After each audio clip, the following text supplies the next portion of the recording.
بسم الله الرحمن الرحيم. عن أبي هريرة رضي الله عنه قال قال رسول الله صلى الله عليه وسلم: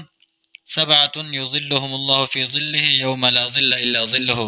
إمام عادل، وشاب نشأ في عبادة الله، ورجل قلبه معلق بالمسجد إذا خرج منه حتى يعود إليه، ورجلان تحابا في الله اجتمعا عليه وتفرقا عليه، ورجل ذكر الله خاليا ففاضت عيناه، ورجل دعته امرأة ذات حصب وجمال فقال إني أخاف الله، ورجل تصدق بصدقة فأخفاها حتى لا تعلم شماله ما تنفق يمينه۔ حضرت ابو ہریرہ رضی اللہ تعالیٰ عنہ سے مروی ہے، فرماتے ہیں جناب رسول اللہ صلی اللہ علیہ وسلم نے فرمایا، 7 لوگ قیامت کے دن عرش معلیٰ کے سائے کے اندر ہوں گے۔ نمبر 1، امام عادل، یعنی وہ امام، وہ والی سلطنت جو اپنی سلطنت کی بنیادیں شرعی اصول اور قوانین کے اوپر اور عدل و انصاف کے اوپر رکھتا ہے اور اپنے آپ کو رعیت کے ہر فرد کے سامنے جواب دہ سمجھتا ہے۔ تو ایسے سلطان، ایسے امام کی جو سلطنت ہے وہ لوگوں کے ظاہر پر تو ہوتی ہے، لیکن وہ امام لوگوں کے دلوں کے اوپر بھی حکومت کرتا ہے، راج کرتا ہے۔ انسان تو انسان، لیکن دنیا کی ہر چیز کے اوپر اس کی حکومت ہوتی ہے۔ مثال کے طور پر حضرت عمر بن خطاب رضی اللہ تعالیٰ عنہ کی دور خلافت کو ہم لے لیتے ہیں۔ حضرت عمر رضی اللہ تعالیٰ عنہ جب خلافت کے اوپر آتے ہیں، خلافت سنبھالتے ہیں، تو اپنے آپ کو اتنا عاجز کر دیتے ہیں اور اتنا اپنے آپ کو لوگوں کے سامنے جواب دہ کر دیتے ہیں کہ ایک مرتبہ ممبر پر چڑھ کر خطبہ ارشاد فرما رہے ہیں تو ایک اعرابی، ایک دیہاتی شخص اٹھ کر سوال کرتا ہے کہ امیر المومنین، آپ نے کون سا عدل اور انصاف کیا ہے؟ فلاں جنگ کے اندر مال غنیمت بالکل تھوڑا ہاتھ لگا، اس میں ہر ایک کو ایک ایک چادر ملی تھی، لیکن آپ نے اس میں سے 2 چادریں لے لی اور یہ جوڑا سلوا کر آپ نے پہنا ہے، ابھی اسی جوڑے کے اندر خطبہ دے رہے ہیں۔ حضرت عمر بن خطاب رضی اللہ تعالیٰ عنہ فرماتے ہیں، اس کا جواب میں نہیں، میرا بیٹا عبداللہ دے گا۔ حضرت عبداللہ بن عمر کھڑے ہو جاتے ہیں، کھڑے ہو کر اس سوال کا جواب دیتے ہیں کہ جس طرح آپ کو ایک ایک چادر ملی تھی، مجھے بھی ایک چادر ملی تھی اور میرے والد امیر المومنین کو ایک ہی چادر ملی تھی، لیکن میں نے دیکھا کہ جب میرے والد امیر المومنین جمعے کا خطبہ دیتے ہیں تو باہر ممالک کے سفراء آ کر شریک ہوتے ہیں، میرے والد کا خطبہ سننے کے لیے آتے ہیں،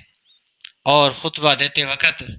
میرے والد کے کپڑوں پر پیوند ہوتے تھے،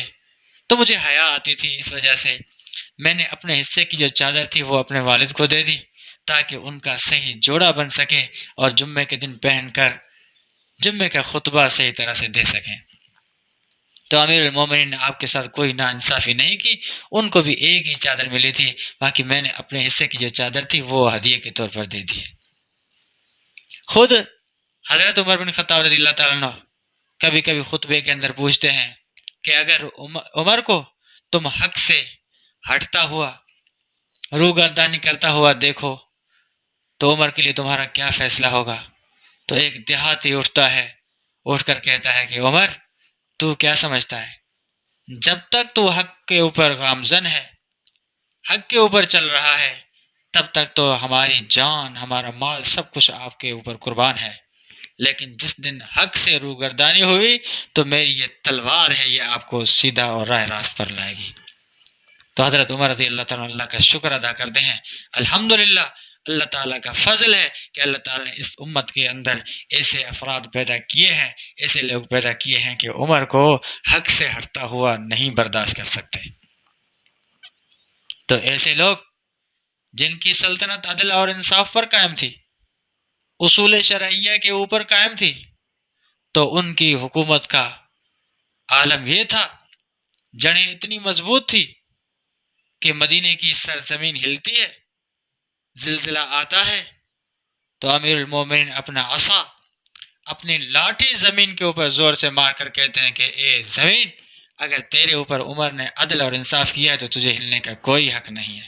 اور اسی وقت زمین بھی ساکت ہو جاتی ہے۔ تو امام عادل جب عدل اور انصاف کے ساتھ اپنی سلطنت کو چلاتا ہے تو آخرت کے تو اس کے لیے بے شمار خوشخبریاں ہیں، لیکن دنیا کے اندر بھی اس کی سلطنت مستحکم اور مضبوط ہو جاتی ہے۔ دوسرا وہ شخص جو اپنی پوری جوانی کو اللہ جل جلالہ کی عبادت کے اندر صرف کر دیتا ہے، تو وہ بھی قیامت کے دن عرش معلیٰ کے سائے میں ہوگا، کیونکہ جب انسان جوان ہوتا ہے تو انسان کے ہر عضوے میں، ہر رگ کے اندر